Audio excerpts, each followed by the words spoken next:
Hello, people. I'm still picking greens. I got a question from somebody, and I figured it would make a good video topic. So somebody asked me, how do I manage? How and why do I garden year round? Okay. So I guess I'll start with the why part of it. Because the why is going to be the main thing that's going to keep you gardening. If you don't have a strong why, don't anticipate for your garden to be probably as good as you want it to be. Anything in life, really. If you don't have a why, child, I'm not going to say it's going to fail, but it's not going to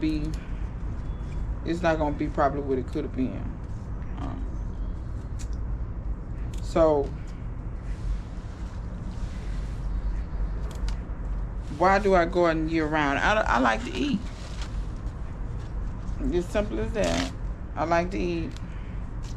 I like to eat fresh foods. I like to eat foods that I know where they came from. I know what's, more or less been on them. Now, I don't want to know exactly how much bird and squirrel piss been on them. I mean, I'm going to wash them, but just saying, I don't even know the exact amount of that that's been on. But I like to know that it's not sprayed heavily with pesticides and things of that nature. So yeah, that's my why. I like to eat good. Another part of my why is there are sections, large sections of my family who are terrible at taking care of themselves. Their diets are absolutely atrocious. I see you. I'm finna spray y'all. I see right now. I just saw it was dead, but I saw a cabbage moth baby, the worm. Anyway, large parts of my family, they don't take good care of themselves. Diets are, quite frankly, some of them piss poor. Some of them have gotten older and they have all of these things going on with them health-wise that could have, number one, probably could have been better prevented with diet. I'm not going to say you can prevent everything, but you can prevent a lot of things with diet. A lot of people don't understand how much you really can prevent with diet. And am I saying my diet is flawless? No. But what I'm saying is, I try. The people in my family who their diet is absolutely piss poor, they don't try at all. And like I said, they have a lot of ailments that could have been more than likely lessened or perhaps completely prevented had they have eaten better. Now, the last time I checked, humans don't stop eating just because it gets cold. So, wintertime, that means I'm still going to eat. Also, for me, gardening is easier in the summertime. To me, a better question would be, why did you garden gardening is easier in the wintertime, in the fall and winter months. A better question for me would be, why do you garden in the summer? Because I still have not figured out why I garden in the summer when it's blazing hot. B, don't knock the camera down. You so hot, you must have been sunbathing. I see you been dust bathing. You look like Pig Pen. For those of y'all that don't know, I do have cats and dogs. I'm an animal person, so shoot me. But yeah, gardening is so much easier in the fall and winter months. I don't hardly it'll get to a point where I don't even have to spray BT and stuff anymore because those different butterflies and things have gone in. And let me say this right quick. I don't know who's recommending this. Once again, I vaguely remember That's a sharp point on there. I vaguely remember doing a video on this. Okay, so neem oil, it just repels, y'all. And then, Lord, the person said this here, that the neem oil kills the butterflies so that the butterflies don't eat your stuff. Y'all realize that butterflies mostly eat nectar and stuff like that. Butterflies don't eat leafy greens. When y'all see them butterflies amongst your leafy greens, they are laying babies over there. Those worms, those things were an egg and they hatch out into a worm, and that worm will create a cocoon, and out of that cocoon will come another one of those butterflies that look just like its mama that laid them eggs. Yeah, so neem really just kind of repels the butterflies and makes the butterflies kind of like, the smell of it repels them, and then they don't want to lay their eggs over there. It doesn't always work. I've tried neem before. I'm good on neem. I got some neem. I don't know when I'm going to use it up. Because honestly, it don't work that well.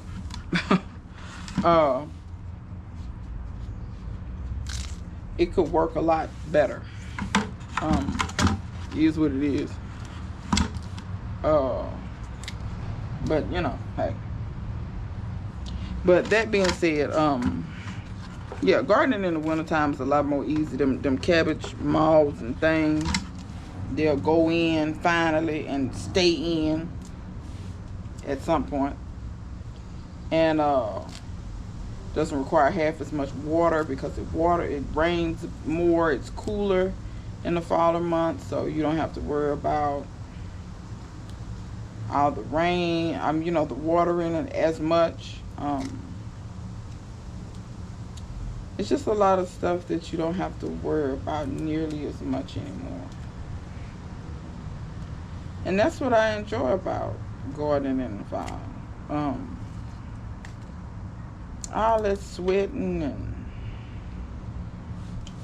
all of this stuff, you know, eating your stuff, and every now and again I had to break out the 7. Now I do dilute my 7 even further than they tell you to dilute it, because I don't like using poison. I don't use it often. I use it when I just have to, because y'all, say what you want. I know people say organic this, organic that, organic. Sometimes you can be so organic till the bugs eat your stuff down to the stem, and then you don't even get to taste none of that. It's so organic that those bugs are they're probably just fat. They just done ate so much of your stuff. So sometimes you have to put a little something on something. Because like I said, I'm not growing this stuff for the bugs. I'm not mad that they're trying to eat it, but I'm not growing it for them. And trust me, I do use all kind of other measures before I go to the 7. The 7 is last resort. I use diatomaceous earth. I use, you know, different things before I go to that. But sometimes when it get to a point where y'all act like y'all don't want to let up, and you know, I'm gonna have to get gangster, you know.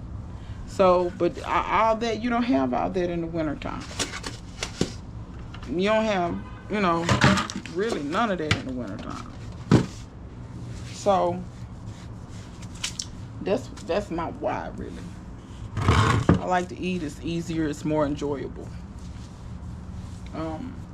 As far as the how,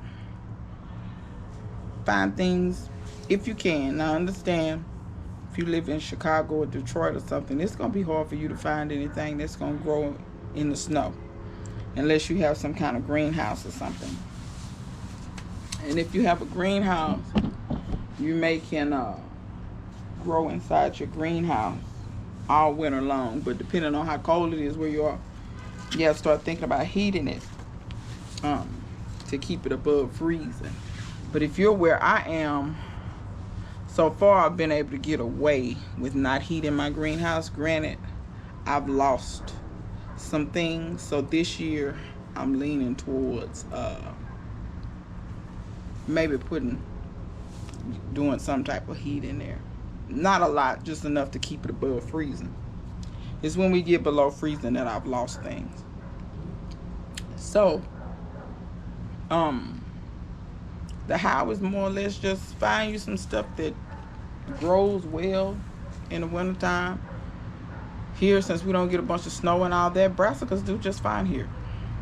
Broccoli, cauliflower, cabbage, turnips, mustards, collards, radishes, what else?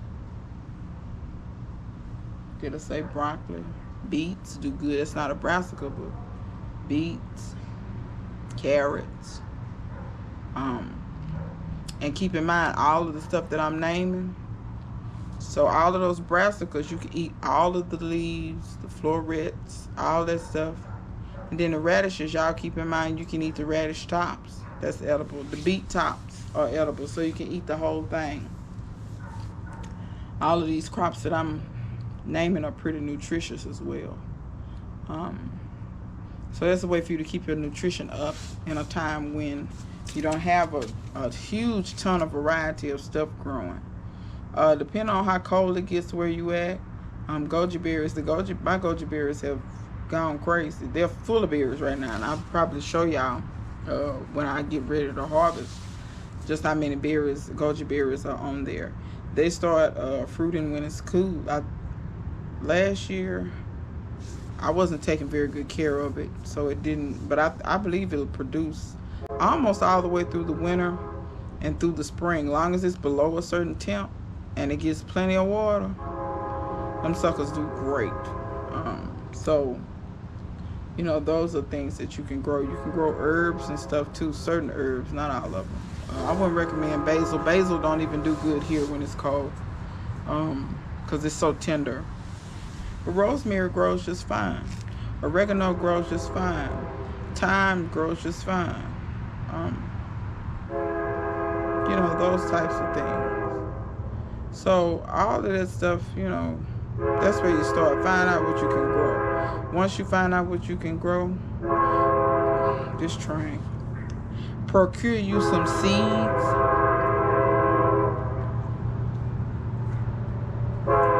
I'm looking over there like I can see the train. I can't see it. That's like it's loud to me. I don't know how loud it is on the thing. I wish he would come on. I think he gone on because they blow when they going. It's a crossing not far from here. But anyway, yeah, so procure you some seeds, procure you some plants, and put them in the ground. If you're not sure how fertile your soil is, get you some fertilizer and mix into the ground, or whatever. That way your ground will be nice and fertile and stuff will grow. To be fair, a lot of them leafy greens, they're not gonna need much but nitrogen. That's really all they're gonna need. They're not gonna really need nothing else. Now, if it's a root crop, make sure you get a well-balanced fertilizer for your root crops. If you don't have a well-balanced fertilizer and enough of it in the soil right when you plant it, you're not gonna get very good roots. You'll get great top production, great tops, but you won't really get any roots. So you want to make sure that when you plant that stuff, what I tend to do is, if you can't do nothing else, put bone meal, blood meal, turn that into the soil real good. And I know what the back of that package say, go heavy. Go a little heavier than that. You'll thank me before you regret going heavy, because bone meal and blood meal won't burn your stuff. And you're going to turn it into the soil anyway. So that'll just give it, it'll be less you have to feed going forward. Your soil should hold the nutrients pretty good to allow the plants time to uptake them. So yeah, plant your stuff, water your stuff in, and then just enjoy watching it grow. The weather's nice. You know, I think, you know, here we in the 80s today, but in the wintertime, you know, it'd be 60, 70. It's nice outside. You know, we get those days where it's in the 50s for the high, but most time it's 60s, 70s. You know, it's nice. You got plenty of stuff that'll grow like that. At night, it may be a little cool, but those brassicas and things, they'll do just fine. I've had brassicas go through frost and stuff, and sometimes if it's a light frost, I don't even cover them. They be just fine. Don't be no problem. It ain't gonna kill them. And even if the roots is there, they come back. Same thing with those beets and things. May kill the tops. You'd be surprised. Them beets will send stuff back out through the top of that beet. Kohlrabi, that's another one in the brassica family. Y'all could try. I be forgetting about that. I got some kohlrabi back there. I may throw some seeds down and see what I come up with. But yeah, y'all. But yeah, I just figured that was a good question. I figured I would answer it right quick. Just